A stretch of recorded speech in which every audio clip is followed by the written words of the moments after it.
YouTuber Geethu royal బుల్లితెర ప్రేక్షకులకు సుపరిచితం. ఆమె బిగ్ బాస్ తెలుగు సీజన్ 6లో కంటెస్ట్ చేసింది. హౌస్లో గీతూ రాయల్ చాలా కాన్ఫిడెంట్గా ఉండేది. ఒక దశలో బిగ్ బాస్ ఆమె కేంద్రంగా గేమ్ నడిపాడు. వారాలు గడిచే కొద్దీ కాన్ఫిడెన్స్ కాస్త ఓవర్ కాన్ఫిడెన్స్ అయింది. ప్రేక్షకులకు ఆమె ప్రవర్తన విసుగు తెప్పించింది. అనూహ్యంగా గీతూ రాయల్ 9వ వారం ఎలిమినేట్ అయింది. నేను బిగ్ బాస్ హౌస్ వీడను అంటూ గీతూ రాయల్ గుక్కపెట్టి ఏడ్చినా ప్రయోజనం లేకుండా పోయింది. అనంతరం ఆమె బిగ్ బాస్ 7 బజ్కి హోస్ట్గా కూడా చేసింది. ఎలిమినేట్ అయిన కంటెస్టెంట్స్ని ఇంటర్వ్యూలు చేసింది. ఫినాలే నాడు గీతూ రాయల్ కారుపై కూడా దాడి జరిగింది. కొందరు దుండగులు కారు అద్దాలు డ్యామేజ్ చేశారు. గీతూ రాయల్తో అభ్యంతరకరంగా ప్రవర్తించారు.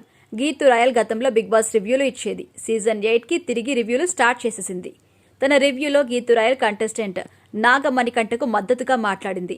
నామినేషన్స్ అనంతరం నాగమణికంఠ ఏడుస్తూ తన విగ్గు తొలగించాడు. ఇంతకంటే నేను ట్రాన్స్పరెంట్గా ఉండలేను బిగ్ బాస్ అంటూ, బయటకు వెళ్ళాక నా జీవితం ఏమవుతుందో తెలియదు అంటూ విగ్గు తీసి విసిరేశాడు. పక్కనే ఉన్న కంటెస్టెంట్స్ అతన్ని ఓదార్చారు. నాగమణికంఠ విగ్గు తొలగించడంపై సోషల్ మీడియాలో విపరీతంగా ట్రోల్స్ చేస్తున్నారు. కొందరు రివ్యూయర్లు సైతం అతనిపై ఎగతాళిపూర్వక కామెంట్స్ చేస్తున్నారు. ఇక మణికంఠను ట్రోల్ చేయడాన్ని గీతూ రాయల్ ఖండించింది. విగ్గు ధరిస్తే తప్పేంటి అని ఆమె ప్రశ్నించారు. గ్లామర్ ఇండస్ట్రీలో ఉన్నవారు అందంగా కనిపించాలి అనుకుంటారు.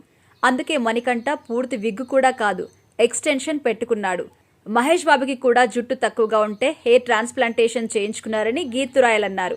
ఇక మణికంఠ వివాదంలోకి ఎలాంటి సంబంధం లేని మహేష్ బాబు పేరు తేవడాన్ని ఫ్యాన్స్ తప్పుబడుతున్నారు. మహేష్ బాబు జుట్టుని ఉద్దేశించి గీతూ రాయల్ మాట్లాడడం వారికి నచ్చలేదు. దీంతో ఆమెకు హెచ్చరికలు కూడా జారీ చేస్తున్నారు. మహేష్ బాబుని అవమానించిన నీ వీడియోలు ఇకపై చూడము అని కామెంట్స్ చేస్తున్నారు.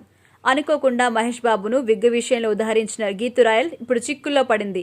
మరి మహేష్ బాబు ఫ్యాన్స్ ఆగ్రహాన్ని గీతూ రాయల్ ఎలా చల్లార్చుతుందో చూడాలి మరి.